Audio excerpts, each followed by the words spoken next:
हरिः ओं शुक्लाम्बरधरं विष्णुं शशिवर्णं चतुर्भुजे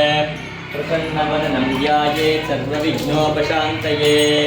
यस्य स्फुरतवक्त्राद्या पारिषद्या परषदः विघ्नं निघ्नन्ति सततं विश्वक्सेनं तमाश्रये व्यासं वसिष्ठनस्तारं सत्ये पौत्रमकल्मषं पराचरात्मजं वन्दे सुखतातं तपोनितें व्यासाय विष्णुरूपाय व्यासरूपाय विष्णवे नमो वै ब्रह्मनिधये वासिष्ठाय नमो नमः अविकाराय शुद्धाय नित्याय परमात्मने तथैकरूपरूपाय विष्णवे सर्वजिष्णवे यस्य स्मरणमात्रेण जन्मसंसारबन्धनात् विमुच्यते नमस्तस्मै विष्णवे प्रभविष्णवे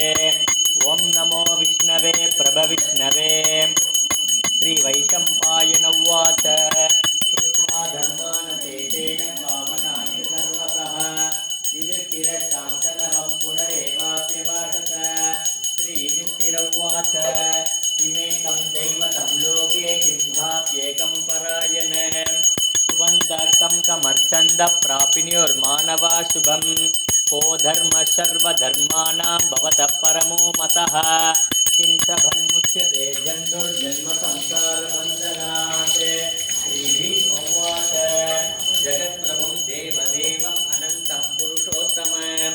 सुवन्नाम सहस्रेण पुरुषः शततोऽतितः तमेव चार्चयं नित्यं भक्त्या पुरुषमव्ययम् ध्यायन् सुवर्णमस्यं च यजमानस्तमेव च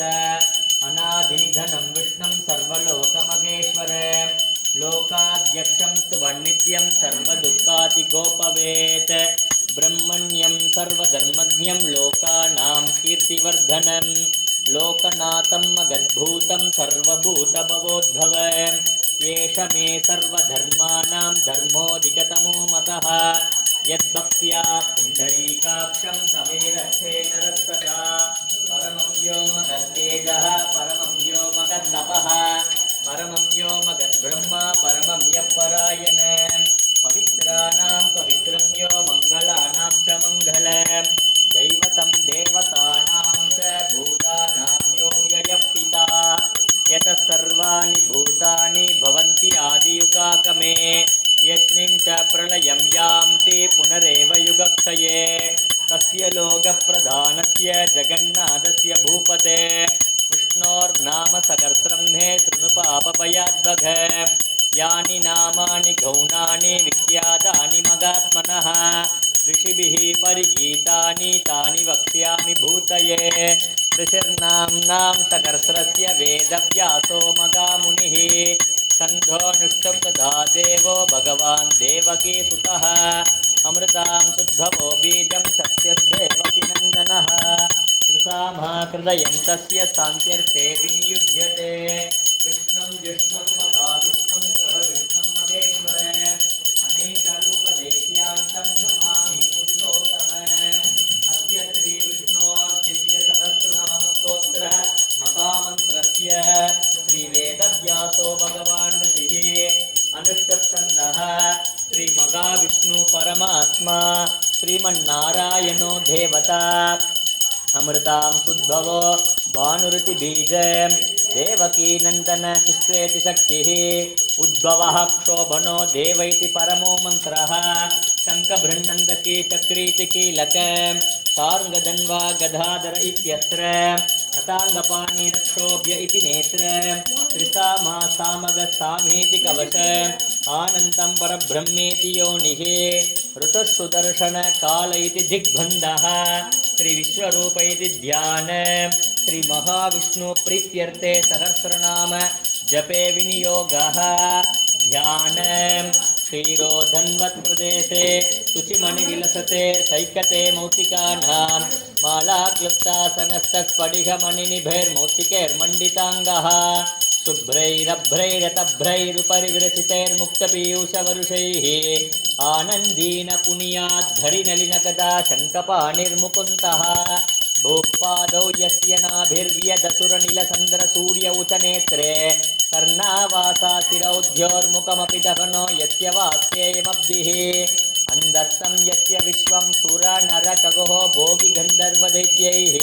चित्रं रम्यते तं त्रिभुवनवपुषं विष्णुमीशं नमामि।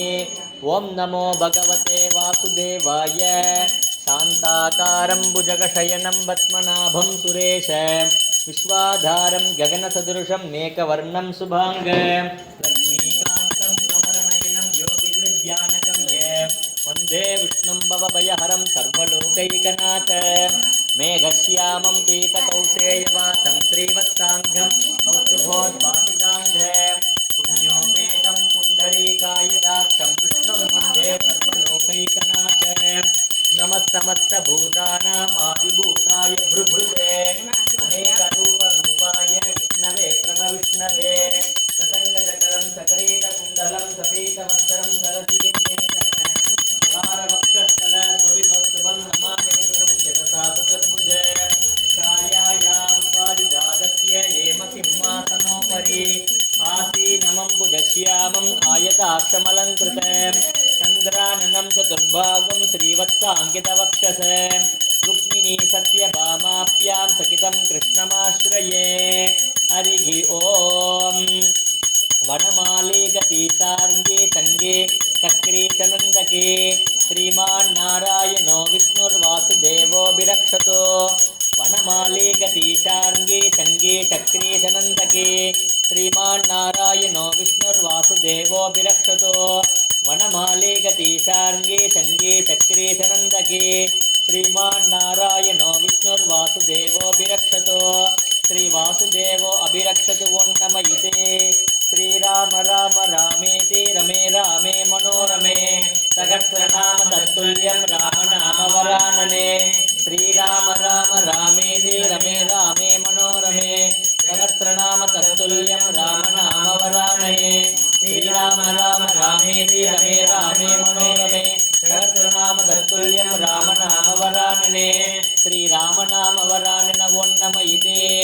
ओं वज्रनकाय विद्महे तीक्ष्णदङ्गुष्ठराय धीमहि तन्नो नरसिंह प्रचोदयात् उग्रं वीरं महाविष्णुं ज्वलन्तं पुडिंगो उग्रं वीरं महाविष्णुं ज्वलन्तं सर्वतोमुख नरसिंहं भीषणं भद्रं मृत्युं मृत्युं नमाम्यते ओं माता नरसिंह पिता नरसिंह माता नरसिंह सखा नरसिंह विद्या नरसिंह द्रविणं नरसिंह स्वामी नरसिंह सकलं नरसिंह हितो नरसिंह परतो नरसिंह यथो यथो यामि तथो नरसिंह नरसिंहदेवता परो न कश्चित् तस्मान् नरसिंह शरणं प्रपद्ये ओं सिंहमुखे रौद्ररूपिण्याम् अभय अस्तांगित करुणामूर्तये सर्वव्यापित लोकरक्षक पाप विमोचन दुरित निवारण लक्ष्मी कटाक्ष सर्वाभीष्ट